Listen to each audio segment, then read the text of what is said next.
Good morning class 10th students. इससे पहले वाले वीडियो में हम लोगों ने पीएच और उसकी एप्लीकेशन को स्टडी किया था। अब हम अपने इस चैप्टर के अगले पार्ट की तरफ मूव करेंगे। जो चैप्टर का अगला पार्ट आप लोगों को पता है कि एसिड्स, बेस एंड सॉल्ट्स। तो एसिड और बेस का कॉन्सेप्ट पूरा कंप्लीट हो चुका है। अब हमारा सॉल्ट्स की कॉन्सेप्ट की तरफ हम लोग मूव करेंगे। तो सॉल्ट के बारे में तो स्टडी बीच बीच में होती रही है, लेकिन यहाँ कुछ सेलेक्टिव सॉल्ट्स हैं जिनकी स्टडी अपने को करनी है। पहले नंबर पर ये देखो कि सॉल्ट है क्या चीज़। Salt is an ionic compound. पहले मेन चीज़ क्या है कि आयनिक कंपाउंड है। कुछ जब आप लोग डेफिनेशन बनाते हो, कुछ ऐसी चीज़ें जो स्पेशली डेफिनेशन में होनी चाहिए, वो आप अगर मिस कर देते हो तो पूरे नंबर नहीं मिलते। इसलिए इन सब चीज़ों का स्पेशली ध्यान देने की ज़रूरत है। A salt is an ionic compound which contains a positive ion. Positive ion जिसको हम लोग कैटायंस का नाम देते हैं, other than hydrogen ion. H plus ion ना, H प्लस आयन की ज़रूरत नहीं है, मतलब H प्लस आयन नहीं होना चाहिए पॉजिटिव आयन, क्योंकि हाइड्रोजन आयन जो ये भी पॉजिटिव आयन है, तो कोई भी दूसरा पॉजिटिव आयन होना चाहिए अदर देन हाइड्रोजन आयन।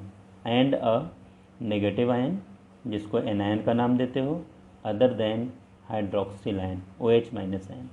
कहने का मेरा मतलब क्या है कि सॉल्ट हमेशा ध्यान रखना कि आयनिक कंपाउंड हैं। कंपाउंड कुछ कोवेलेंट होते हैं, कुछ आयनिक होते हैं। ये आगे के चैप्टर में डिस्कशन होगा कि आयनिक कंपाउंड कैसे बनते हैं, कोवेलेंट कैसे बनते हैं। लेकिन अभी यहाँ पर जो हमारा डिस्कशन होना है ये स्पेशली इस पर होना है। अब जैसे मान लो कि एग्जाम्पल हम ले लें, मान लो कि हम HCl ले लें और इसका रिएक्शन हम NaOH से करा दें। अब आपको पता है कि एसिड है और ये बेस है, तो अब आगे सॉल्ट और वाटर बनते हैं। जैसा कि आपको पहले से पता है, न्यूट्रलाइजेशन रिएक्शन में एसिड और बेस मिलके सॉल्ट और वाटर बनाते हैं। तो यहाँ पर जो ये NaCl बनेगा और H2O। अब Na में देखो Na प्लस Cl माइनस, ये पॉजिटिव आयन है जो कि सोडियम आयन है, ना कि H प्लस आयन।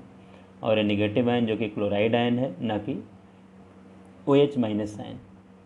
तो इस कंपाउंड में NaCl हमारा सॉल्ट है।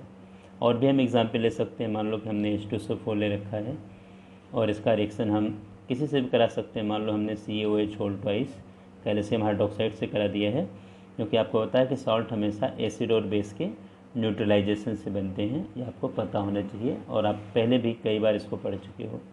तो आपको देखो CaSO4 बन जाएगा और प्लस 2H2O। तो यहाँ पर जो CaSO4 है, Ca देखो 2 प्लस और SO4 2 माइनस, ये कैल्शियम आयन है और ये सल्फेट आयन है। तो ये सॉल्ट है और ये वाटर है।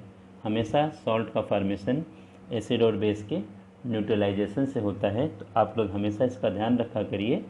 और सॉल्ट है क्या, सॉल्ट की डेफिनेशन कहीं देनी पड़ेगी, तो ये वर्ड तो आपको मेंशन करना ही करना है।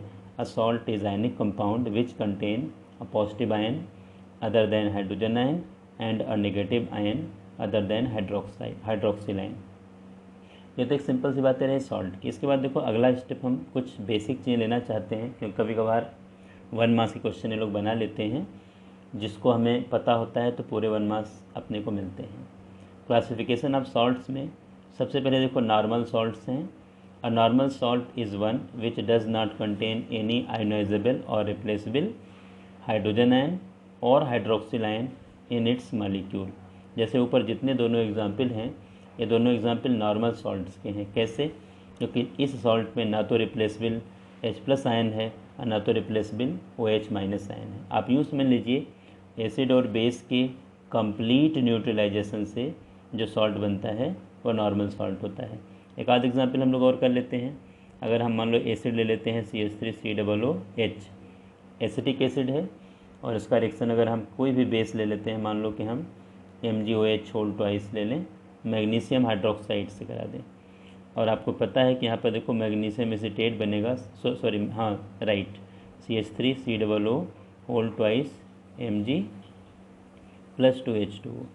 तो यहाँ पर देखा जाए, अब इसको बैलेंस करने के लिए हमें 2 लेना पड़ेगा।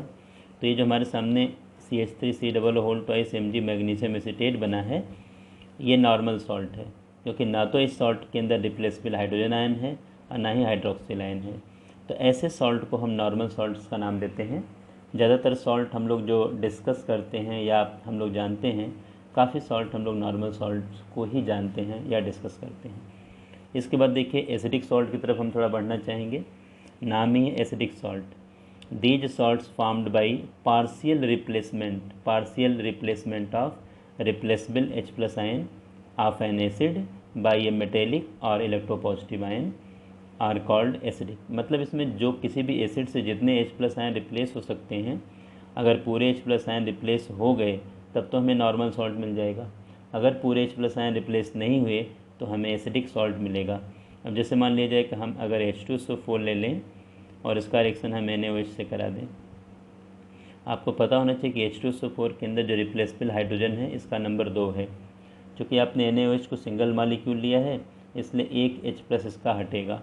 तो फार्मूला देखो NaHSO4, सोडियम हाइड्रोजन सल्फेट बन जाएगा और प्लस H2O। तो यहाँ पर जो H2SO4 के दोनों हाइड्रोजन रिप्लेस हो सकते थे, तो केवल एक रिप्लेस हुआ Na के थ्रू, Na+ के थ्रू, और एक देखो H+ बचा हुआ है। तो हमारे कहने का मतलब क्या है कि ये ध्यान देने की ज़रूरत यहाँ पर ये है स्पेशली कि ये जो आपके सामने सिचुएशन दिख रही है, तो अब ये NaHSO4 ये एसिडिक सॉल्ट हम इसको नाम देंगे। और भी एग्जाम्पल ले सकते हैं। अगर हम H3PO4 लेके चलें, या आर्थोफॉस्फोरिक एसिड है, इसमें देखो 3 H+ आयन रिप्लेसेबल हैं। अगर तीनों H+ आयन रिप्लेस हो गए तब तो हमें नॉर्मल सॉल्ट मिल जाएगा। अगर ये तीनों H+ आयन रिप्लेस नहीं, एक या दो H+ आयन रिप्लेस हुए तो हमें एसिडिक सॉल्ट मिलेगा। मान लो यहाँ पर भी हम रिएक्शन NaOH से करा रहे हैं या किसी से करा लें। मान लो हम KOH ले लेते हैं, पोटेशियम हाइड्रोक्साइड ले लेते हैं, और 2 KOH ले सकते हैं। 1 KOH या 2 KOH लेने से केवल 1 या 2 इसका H+ आयन रिप्लेस होगा, और अगर 3 KOH लेके चला जाए तो तीनों के तीनों H+ आयन रिप्लेस होंगे। इसलिए अगर हमें एसिडिक सॉल्ट चाहिए तो हम 1 यानी सिंगल या 2 KOH से इसका हाइड्रोजन रिप्लेस करेंगे। क्योंकि 2 KOH लिया तो 2 हाइड्रोजन इसका रिप्लेस होगा। यहाँ पर देखा जाए ये K2HSO4 K2HPO4 ये बन जाएगा प्लस 2H2O। कहने का मतलब क्या है कि अब 3 हाइड्रोजन जो रिप्लेसेबल हैं इसमें से केवल 2 हट गए, एक बचा हुआ अभी भी। तो भी ये अगर एक ही हटता, 2 बचते तो भी एसिडिक सॉल्ट होता। और चूँकि अभी एक हाइड्रोजन रिप्लेसेबल यहाँ पर है इसलिए पार्शियल यहाँ पर देखा जाए डिस्प्लेसमेंट हुआ हाइड्रोजन का, इसलिए एसिडिक सॉल्ट हम इसको नाम देंगे। तो आप लोग इन सब चीज़ों को थोड़ा सा ध्यान से समझिएगा, क्योंकि बहुत सिंपल चीज़ें होती हैं और थोड़ी सी भी अगर हम लोग गड़बड़ी करते हैं तो अपने नंबर कैंसिल आउट होने लगते हैं, कटने लगते हैं। तो इसलिए इसमें थोड़ी सी भी मिस्टेक होने की गुंजाइश मत रखिएगा। अगले पॉइंट की तरफ हम लोग बढ़ना चाहेंगे। देखिए बेसिक सॉल्ट, नाम से ही क्लियर है, the salt formed by the partial neutralisation या partial replacement of a base by an acid are called basic salt. अब जैसे मान लो हमने ले लिया CaOH होल ट्वाइस। अब आपको दिख रहा है कि इसमें कैल्शियम हाइड्रोक्साइड 2 OH यहाँ पर रिप्लेस हो सकते हैं, लेकिन हमने केवल एक HCl लिया है, यानी एसिड की केवल एक मॉलिक्यूल हमने ले रखा है। इसका एक OH हटेगा और एक OH इसके साथ बना रहेगा, तो CaOHCl प्लस H2O। अभी जो हमारे सामने सॉल्ट बना है ये देखिए Ca++ OH- Cl-। अब इसके अंदर देखो OH- अवेलेबल है सॉल्ट में, मतलब OH- पूरा का पूरा रिप्लेस नहीं हुआ या न्यूट्रल नहीं हुआ है, इसीलिए पार्शियल न्यूट्रलाइजेशन वर्ड हम यूज़ कर रहे हैं। यूँ मान लीजिए कि ऐसे सॉल्ट जिसमें रिप्लेसेबल OH- अगर अवेलेबल होगा तो उसको हम बेसिक सॉल्ट का नाम दे देंगे। कोई भी ऐसा एग्जाम्पल आप ले सकते हो। अगर मान लो कि हमने MgOH होल ट्वाइस ले लिया, मैग्नीशियम हाइड्रोक्साइड। अब यहाँ पर इसके 2 हाइड्रोजन देखो रिप्लेस हो सकते हैं, और यहाँ पर मान लो इसका रिएक्शन हम HNO3 से करा दें नाइट्रिक एसिड से, तो केवल एक OH यहाँ पर हटेगा और एक OH इसका बना रहेगा। यहाँ पर देखिए MgOH और ये NO3 आ जाएगा और साथ में H2 आ जाएगा। क्योंकि इसमें Mg++ बनेगा, OH- NO3-, जैसे ऊपर Ca++ OH- Cl- से बन रहा था, वैसे यहाँ पर भी देखो magnesium ion, hydroxyl ion, nitrate ion ये बन रहा है। तो replaceable OH- ion already salt के साथ है, इसलिए ऐसे सॉल्ट को हम बेसिक सॉल्ट का नाम देंगे। ये सब आप लोगों को अच्छी तरह समझने की ज़रूरत है। अब इसके आगे देखो मिक्स्ड सॉल्ट हम नाम देते हैं। बड़ा सिंपल सॉल्ट है mixed, salts containing more than one cation or anion other than H+ ions are called mixed salt। मतलब ऐसे सॉल्ट की बात करनी है जिसमें एक से ज़्यादा कैटायन या एनायन हो सकते हैं, लेकिन उसमें H+ आयन या OH- आयन ना हो, क्योंकि H+ या OH रहेंगे तब तो एसिडिक या बेसिक बन जाएगा। H+ या OH- अगर नहीं है तो मिक्स सॉल्ट का नाम देंगे। जैसे देखो सामने NaKSO4, अगर आप इसको ब्रेक करोगे, यहाँ पर देखो Na+ साथ में K+ SO4 माइनस। अब ये हमारे सामने देखो Na+ एक कैटायन है, K+ दूसरा कैटायन है, साथ में सल्फेट, तो दो टाइप के देखो कैटायन आ गए। तो ये तो हमने लिया the salt containing more than one cation और anion other than H+ ion are called mix salt. इस केस में देखा जाए NaNH4HPO4, यहाँ पर देखो Na+ NH4+ और HPO4 माइनस, ये देखा जाए हमारे पास आयन बनेंगे, सोडियम आयन, अमोनियम आयन। अब ये देखा जाए कह सकते हो कि मोर देन वन कैटायन है लेकिन अदर देन H+ आयन है। इसको हम माइक्रोकॉस्मिक सॉल्ट का नाम देते हैं। ध्यान रखना आप लोग इसका एग्जाम्पल, ये भी दिमाग में सॉल्ट का फार्मूला दो रखिएगा ही रखिएगा। माइक्रोकॉस्मिक सॉल्ट मिक्स सॉल्ट है। CaOClCl, यहाँ पर देखिए Ca++ plus OCl- plus Cl-। तो अब आपके सामने जो सॉल्ट है देखा जाए, ये दो टाइप के निगेटिव आयन हैं, माइनस आयन हैं, लेकिन OH- आयन नहीं है। देखो OCl- और Cl-। तो ऐसे सॉल्ट को हम मिक्स सॉल्ट का नाम देते हैं। तो इसको थोड़ा सा ध्यान देना है, ज़्यादा इसमें बहुत प्रॉब्लम नहीं है, मुश्किल टास्क नहीं है, सिंपल पार्ट है। अब आगे देखो डबल सॉल्ट, ये अपना लास्ट सॉल्ट का क्लासिफिकेशन का पार्ट है।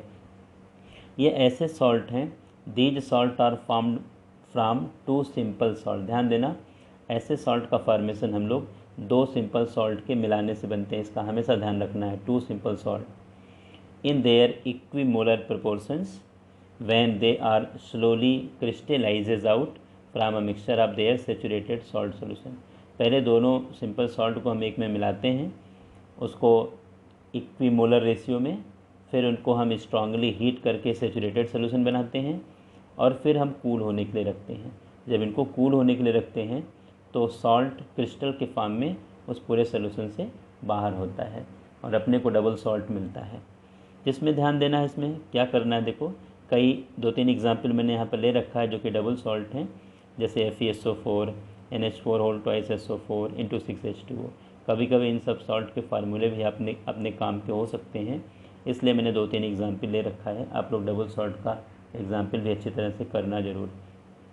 तो FeSO4 फेरस सल्फेट देखो है, अमोनियम सल्फेट है, तो इन दोनों को इक्विमोलर रेशियो मिला के सेचुरेटेड सोल्यूशन बना के जब हम कूल करने के लिए रखेंगे तो मोहर सॉल्ट के क्रिस्टल उस पूरे लिक्विड से बाहर होंगे।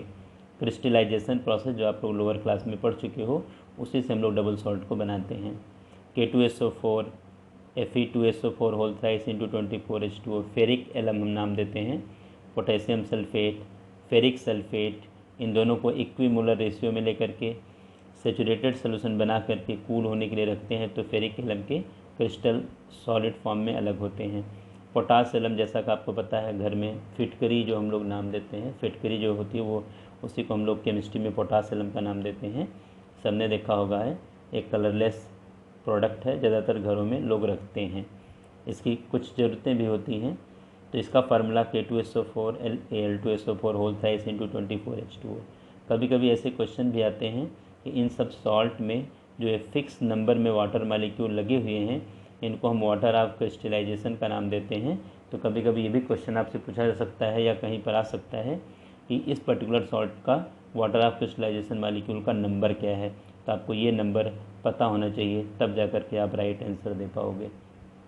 तो ऐसे सॉल्ट को हम डबल सॉल्ट का नाम देते हैं, जो दो सॉल्ट के इक्विमोलर रेशियो में मिला करके इनको सेचुरेटेड सोल्यूशन बना के क्रिस्टल फॉर्म में कूल करके क्रिस्टल बना करके इनको हम लोग निकालते हैं। ऐसे सॉल्ट का सबसे बड़ा नेचर क्या है कि सॉलिड स्टेट में या जब तक ये सॉलिड होते हैं तो अपना खुद का नेचर, खुद का कह सकते हैं कैरेक्टर शो करते हैं, लेकिन जब इनको लिक्विड में डाल दिया जाता है, वाटर में डिज़ोल्व कर दिया जाता है, तो इनका जो नेचर है, इनका जो कैरेक्टर है वो इनके सॉल्ट के अकॉर्डिंग आता है जिससे ये बने हुए हैं। तो कहने का मतलब डबल सॉल्ट केवल सॉलिड स्टेट में कह सकते हो अपना ओन कैरेक्टर दिखाएंगे और लिक्विड स्टेट में अपने उस रिस्पेक्टिव सॉल्ट का कैरेक्टर दिखाएंगे जिनसे ये बने हुए हैं। ये तो डबल सॉल्ट की बात रही। इसके आगे देखो छोटा सा एक पॉइंट है पीएच का, इस पर भी क्वेश्चन बन सकता है, बड़ा नॉर्मल टॉपिक है। पीएच का मतलब सिंपली ये है कि अगर कोई salt of strong acid and strong base are neutral, और अगर मान लो कोई ऐसा सॉल्ट है जो कि स्ट्रॉन्ग एसिड और स्ट्रॉन्ग बेस से बना है, जैसे मान लो कि मैंने NaOH ले लिया और मैंने HCl ले लिया। अब आपको पता है कि NaOH देखा जाए ये स्ट्रॉन्ग बेस है और ये स्ट्रॉन्ग एसिड है। इन दोनों के साथ जो सॉल्ट बनेगा, ये सॉल्ट बनेगा NaCl प्लस H2O। तो अब जो ये NaCl सॉल्ट है ये न्यूट्रल सॉल्ट है, क्योंकि यहाँ पर स्ट्रॉन्ग एसिड और स्ट्रॉन्ग बेस की न्यूट्रलाइजेशन से बना है। तो ऐसे सॉल्ट का जो पीएच होगा ये हमेशा 7 आएगा। अगर आपसे कभी क्वेश्चन किया जाए कि NaCl का पीएच क्या होगा, तो आपको कुछ भी नहीं करना है, ये केवल जानना है कि NaCl स्ट्रॉन्ग एसिड और स्ट्रॉन्ग बेस से बना हुआ सॉल्ट है, इसलिए ऐसे सॉल्ट हमेशा 7 pH शो करते हैं, इसलिए आपको इसमें ज़्यादा दिमाग बिगाड़ने की ज़रूरत नहीं है। दूसरे नंबर देखो, salt of strong acid and weak base are acidic. अगर कोई भी सॉल्ट एसिडिक होगा तो उसका pH 7 से बिलो आएगा। अब स्ट्रॉन्ग एसिड अगर हम यहाँ पर ले लेते हैं तो मान लो कि मैंने HCl ले लिया स्ट्रॉन्ग एसिड, और वीक बेस यहाँ पर अगर हम लेके चलें तो वीक बेस अगर हम कोई भी ले मान लिया जाए, वीक बेस में हमने कैल्शियम हाइड्रोक्साइड ले लिया, CaOH होल ट्वाइस ले लिया यहाँ पर देखा जाए। अब इस केस में कैल्शियम हाइड्रोक्साइड न लेकर के इसमें एक काम करो, अमोनियम हाइड्रोक्साइड लेते हैं, ज़्यादा अच्छा अपने लिए एग्जाम्पल NH4OH अमोनियम हाइड्रोक्साइड लेते हैं।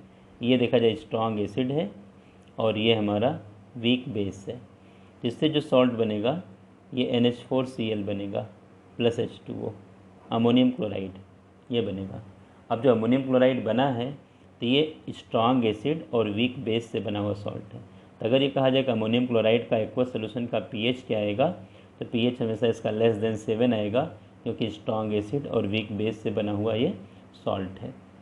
इसके आगे देखा जाए, सबसे लास्ट में हम बात करना चाहूँगा मैं salt of weak acid and strong base. अगर ऐसा सॉल्ट जो वीक एसिड और स्ट्रॉन्ग बेस से बना है, मान लो वीक एसिड हम ले लेते हैं CH3COOH, ये वीक एसिड है, और स्ट्रॉन्ग बेस हम ले लेते हैं NaOH, जिससे जो सॉल्ट बनेगा CH3COONA प्लस H2O ये बनेगा। तो जो CH3COONA है ये देखो वीक एसिड और स्ट्रॉन्ग बेस से बना हुआ सॉल्ट है। तो ऐसे सॉल्ट का अगर वाटर में सोल्यूशन बना दिया जाए, डिज़ोल्व कर दिया जाए, तो इनका चूँकि बेसिक नेचर डोमिनेंट है, इसलिए इनका pH 7 से ज़्यादा आएगा। तो ये जो तीनों हमारे पास पॉइंट्स हैं, स्ट्रॉन्ग एसिड स्ट्रॉन्ग बेस से बना हुआ सॉल्ट हमेशा 7 pH दिखाएगा, pH इसका 7 है, सोल्यूशन न्यूट्रल होगा। अगर कोई स्ट्रॉन्ग एसिड वीक बेस से बना हुआ सॉल्ट होगा, इसका सोल्यूशन हमेशा एसिडिक होगा, pH 7 से बिलो आएगा। और अगर कोई सॉल्ट वीक एसिड और स्ट्रॉन्ग बेस से बना हुआ है, इसका pH 7 से एबव आएगा और सोल्यूशन का नेचर इसका बेसिक होगा। तो ये pH ऑफ सॉल्ट के बारे में थोड़ा सा आप लोग ध्यान से रखना। NCERT में इससे रिलेटेड 2 एक्टिविटी भी दी गई है, उस एक्टिविटी को भी अच्छी तरह से आप समझ सकते हो और उसको भी आप लोग करने का प्रयास करना। थोड़ा सा डिस्कशन हम लोग कॉमन सॉल्ट का कर लेते हैं। An important raw material for chemicals, common salt, जैसा आप सबको पता है ये कॉमन सॉल्ट जो घर में हम लोग यूज़ करते हैं NaCl, टेबल सॉल्ट, कई नामों से हम इसको ध्यान में रखते हैं। सी वाटर जो है ये कॉमन सॉल्ट का मेन सोर्स है, और आज भी हम लोग सोलर इवोपरेशन से, सी वाटर के सोलर इवोपरेशन से हम लोग ये कॉमन सॉल्ट ऑब्टेन करते हैं। The sea water contain about 2.7 to 2.9% of NaCl। जो हमारे पास सी वाटर है तो इस परसेंटेज में अप्रॉक्स आप देखें कि NaCl नॉर्मली इसमें होते हैं। सोलर यानी हम सी वाटर को कलेक्ट करते हैं, इसमें से वाटर के अमाउंट को सनलाइट के हेल्प से धीरे धीरे इवोपरेट करा करके सॉल्ट की कंसंट्रेशन को बढ़ा के क्रिस्टल बना के इनको हम बाहर करते हैं। लेकिन जो ये हमारा NaCl सॉल्ट जो सोलर इवोपरेशन से, लेक वाटर या सी वाटर के सोलर इवोपरेशन से मिलता है, ये इम्प्योर होता है। तो ज़्यादातर केस में crude NaCl contains impurity of many other salts such as CaSO4, Na2SO4, CaCl2, MgCl2 etc. ये सब इसके अंदर एज ए इम्प्योरिटी होते हैं।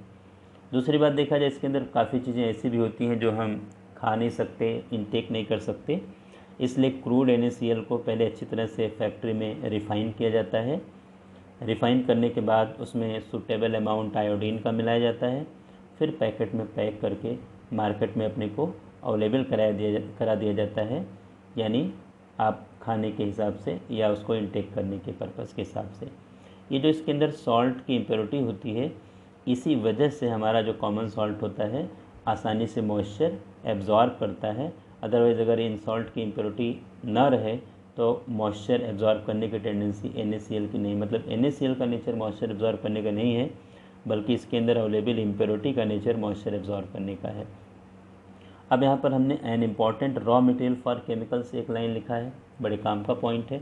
और जैसे NaCl और H2O यानी NaCl का वाटर के अंदर सोल्यूशन बना दें, इसको हम लोग एक और नाम देते हैं ब्राइन, यानी NaCl और वाटर के सोल्यूशन को ब्राइन नाम दे देते हैं।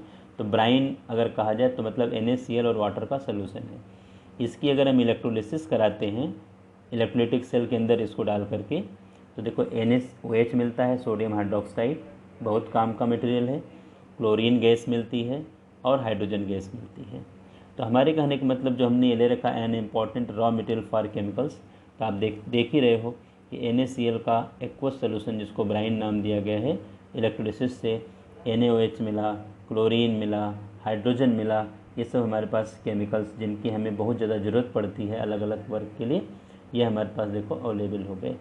तो हमारे कहने का सिंपल मतलब क्या है कि इस कॉमन सॉल्ट वाला पोर्शन देखो मैंने इसमें कवर कर रखा है। अब अगले पोर्शन में हम NaOH, क्लोरीन, हाइड्रोजन और इससे रिलेटेड अगले कॉन्सेप्ट की तरफ बढ़ेंगे। मतलब मुश्किल से हमें लगता है कि एक वीडियो और बनाना पड़ेगा, या हो सकता है 2 वीडियो बनाना पड़े, और सॉल्ट के पूरे जो हमारे पास टॉपिक बचे हुए हैं वो सब कंप्लीट हो जाएंगे।